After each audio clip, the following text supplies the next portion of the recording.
All right, at 6:49, we want to turn things over to weather because, Greg, we are waiting and watching, Laura. Yeah, and it looks like you can start to see some of those outer bands maybe approaching there as we take a look what's happening along the Gulf Coast. Water still pretty calm, but that will begin to change there a little bit later today. Now here across North Texas, we're going to start feeling the impacts with some scattered showers that we've seen around in our far southeastern counties, but our rain chances will start to increase probably as we head into the afternoon, and we'll see some gusty winds, so we'll work our way to that. 80 degrees right now, partly cloudy skies in Dallas. It is warm, it is humid, but as we look at the satellite radar composite, a little closer to home this time, you see those showers down around Palestine. We've seen some ongoing thunderstorms in our far northeastern counties, mainly out over the Arklatex region, getting out over toward Paris and Clarksville.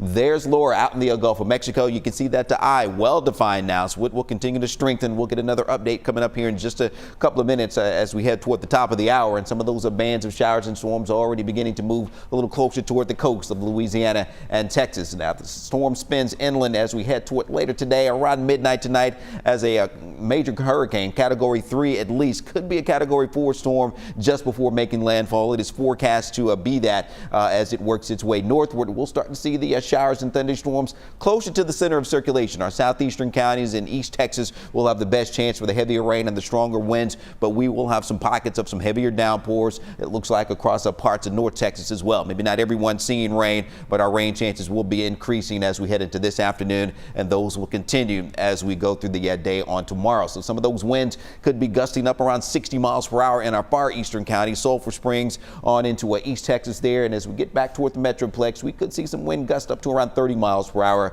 with those rainfall totals anywhere from a half an inch, and some locally heavier downpours could produce upwards of 2 inches in some areas. So that's what we can expect here, and we'll have the scattered showers and thunderstorms today, highs in the lower 90s, and then it is going to get hot and steamy as we head toward the weekend with those highs approaching triple digits.